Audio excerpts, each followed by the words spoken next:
Okay, so we've got the gun made, and it's really rather nice, I have to say. It's all gone together lovely. It's not movable up and down, and I've decided not to use the ring fitting for going in the lower fuselage, just purely because I want to paint this off the aircraft and then put it on when I'm finished.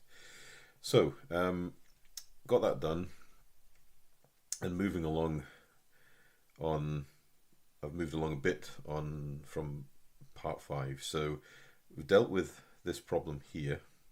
So obviously we explained that you've got the I'm assuming it's a ballistic shield between the two cockpits, and it's in two different places.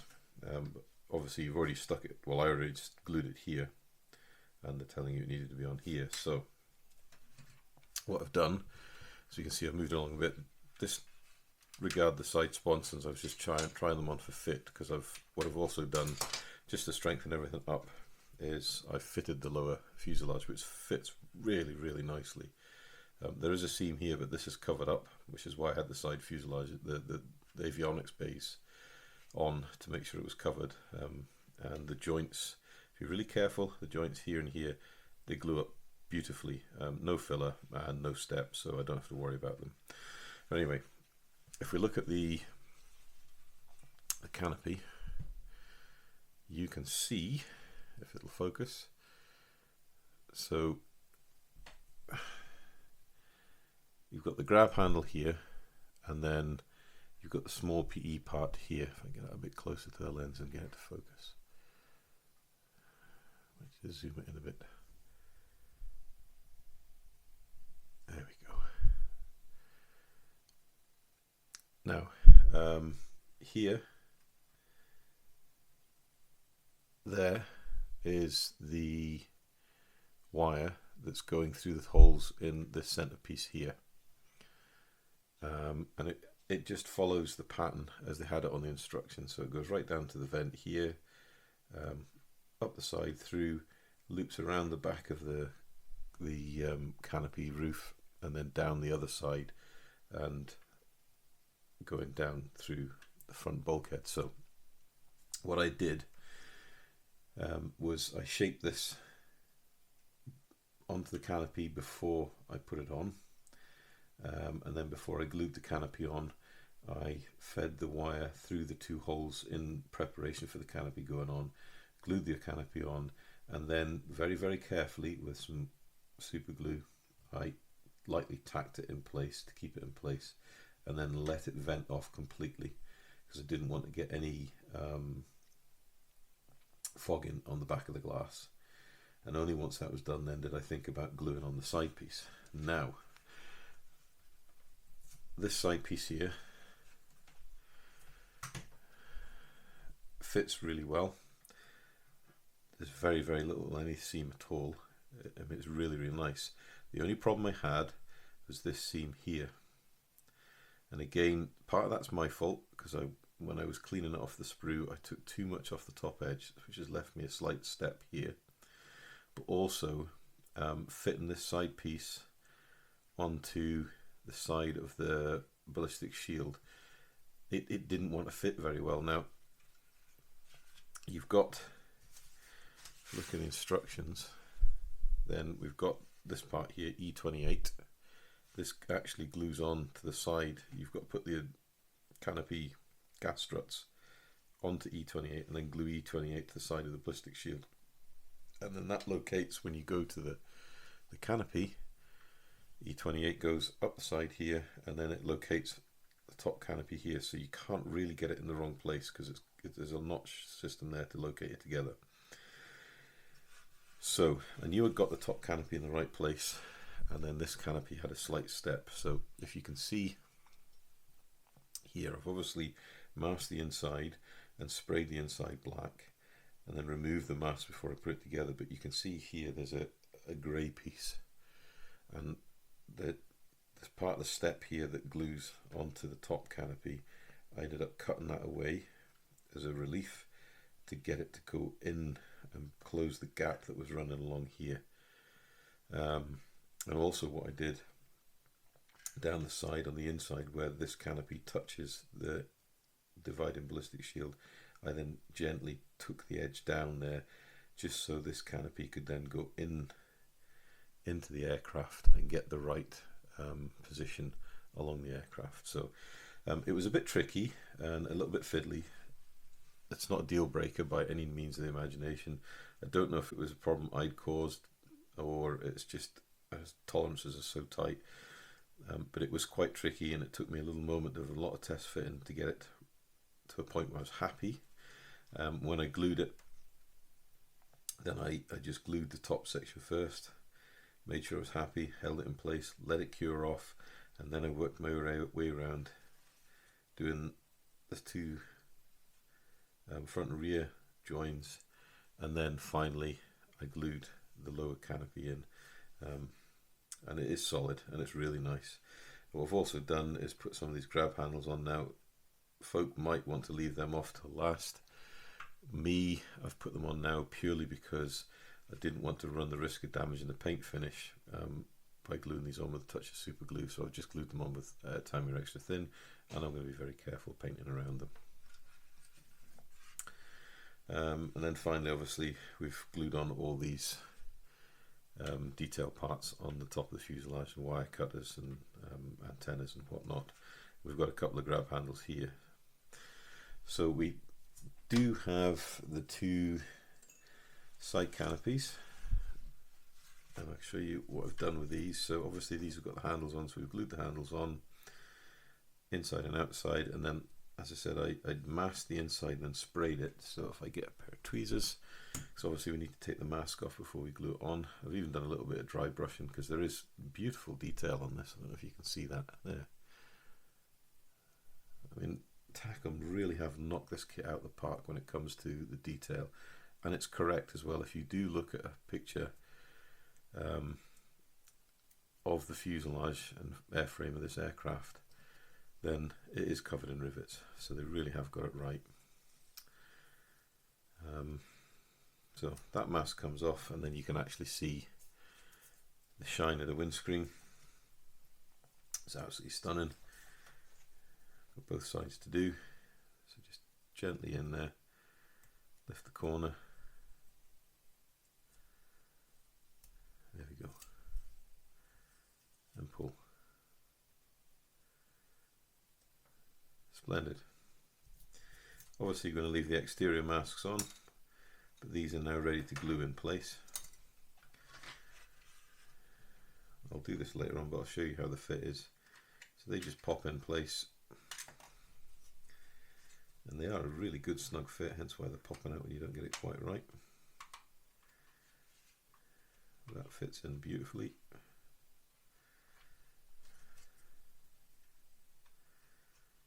As does that.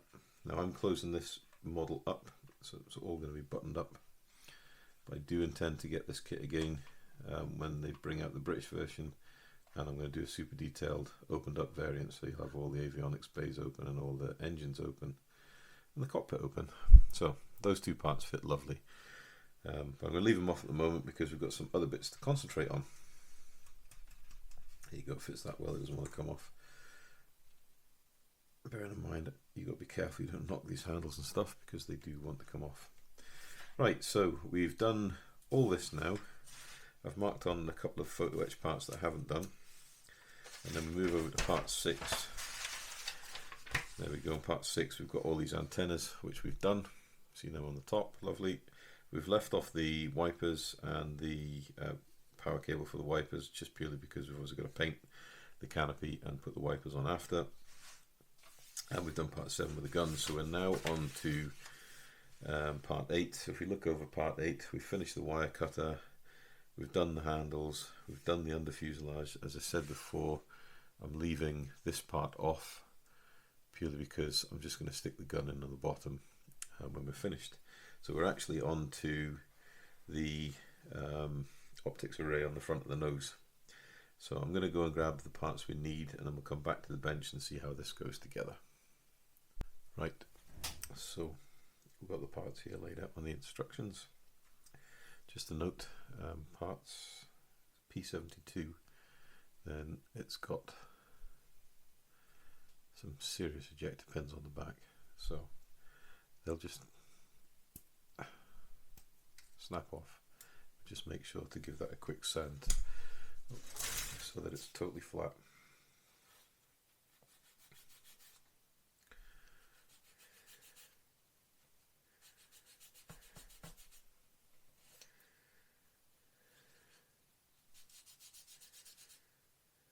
There we go. So that's that part clean. So again, the instructions are a bit wanting. I think that piece comes in here like this. It'll only go one way, so it fits from the back side. It just pushes nicely in like that. So you want to make sure that that's flat because this piece is going onto the front of the fuselage. Now before we put that in, we've got this Q26 to put in,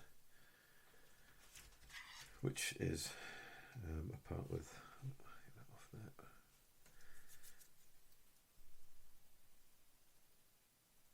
So this is an optic. There we go.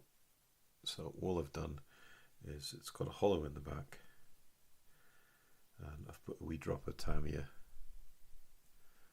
clear blue in the back, which then gives you that blue hint to the lens. I don't know if we're actually going to see much of this when it's in the model and you've got the movable seeker head or whatever you want to call it, but little details like that sometimes make a difference. So it sits nicely in there, a little bit of extra thin, get it in position.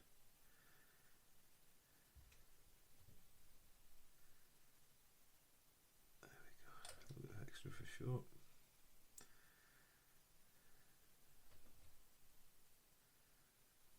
That's it. Lovely. So you can put that part in now.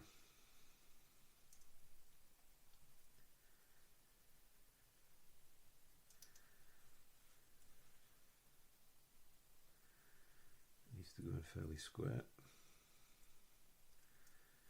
and it'll click in, and then touch glue along each seam. You need to go overboard because you're going to glue it again when you go to put it on the front of the airframe. But there we go, that's in nicely. Right. So we've got this part here, which is P73, again small part, and it goes in here. So it will only go in one way. If I don't drop it. And obviously because of the complexity of this part, then Takom's moulded it in numerous pieces so you can get the detail in. So hats off to them. But we need to make sure that as we build this, can we build it in such a way that this needs to be painted first before we put the seeker head in. Otherwise we might not be able to get the detail painted in here, but again, you're going to see some of this, so you're going to need to get the detail in. Right, so P86 and 87 are handed, and they'll only go on one way. So they just pop on like so. Rest in place nicely. Drop a glue. There we go. Drop a glue on the back.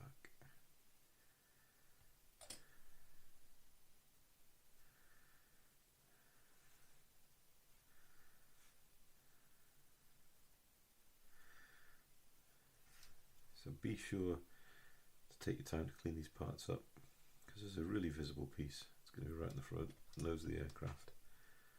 So you don't want to have scabby seams or misaligned parts. You want it just so. Bit more glue. Get that lined up properly. And the fit is superb. So there we go, there's the first part all done. So moving on to the next part then, we've got the seeker head here. It looks like the glass is going to go on after we've built it, which is really handy for us. So obviously we're going to need to do a bit of detail in here. But I'll get these parts off and then we'll see how they go together. Okay, we are back and I've kind of pressed the head a bit. I've assembled the front seeker head assembly. It is able to come apart, so I will be able to pop this out to paint, and this top piece here is movable as well here. Right, so I've actually pushed on a little bit. I've worked my way through all these steps, bringing it together, and I'm pleased to say that although you can't easily make it move rotatable that way, it's going to be movable that way, which is fine. And I'll be able to just ease this bottom piece off, pop it out, so we can do all the detail painting and then put it all back together. So I'm not just too stressed about having it together at the moment. We'll keep it together and it'll keep it safe.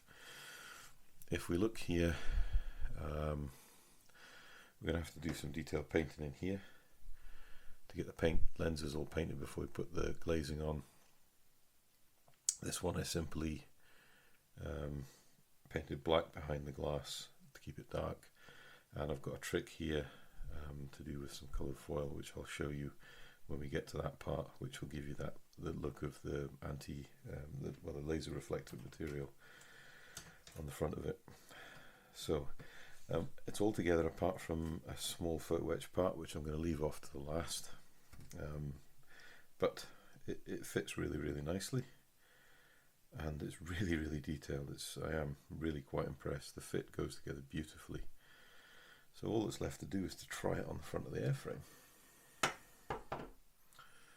So, got quite big locating holes in the front, and obviously in the rear you've got the tabs. Not dropping it, of course. And that just fits on like so.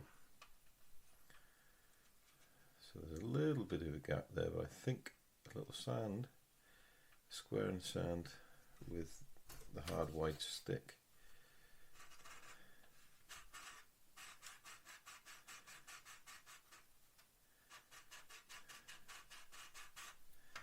Just to make sure we're taking off any high spots.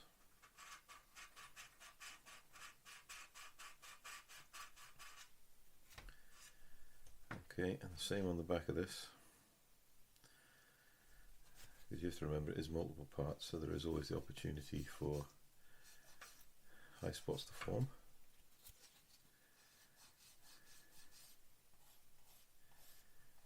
And just gently let the sand and stick do the work, don't force it.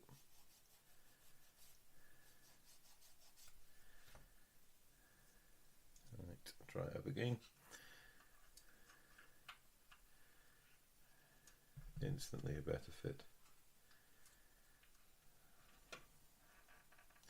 Right, so I'm just going to go and do a bit more trial fitting, get this glued on, and then we'll come back and finish up this section of the video. So I'm happy with the fit now, and what I'm using to glue it on, something a bit stronger. So we've got Revell Contactor glue. I've just decanted it into an old empty Tamiya extra thin bottle. This is a heavier glue, so we can apply that to the nose.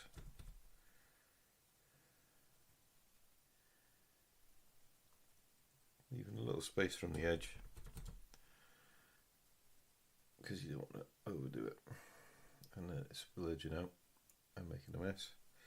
So you've got a good thick layer of adhesive there, and we just bring the nose onto it, gently press it home, making sure of course it's all fully lined up and we're happy with it. And then what we can do, and I find it helps set this glue up, is if we get some extra thin, and we can just brush that on along the seam, and it seems to work well with the contactor glue.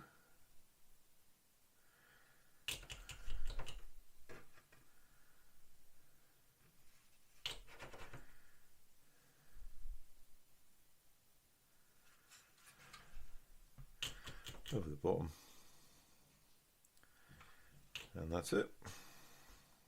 Gentle push, and that part is nicely home.